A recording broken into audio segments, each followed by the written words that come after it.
balita sa oras na ito. 4 po ang kumpirmadong patay kasunod ng magnitude 7.2 na lindol na tumama sa Bohol kaninang umaga.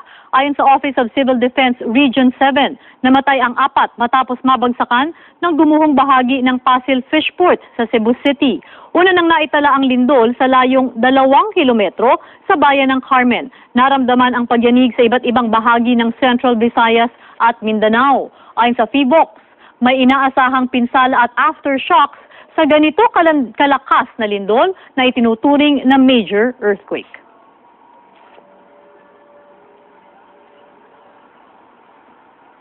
Naiulat naman pong isa sa ilalim na sa state of calamity ang lalawigan ng Cebu.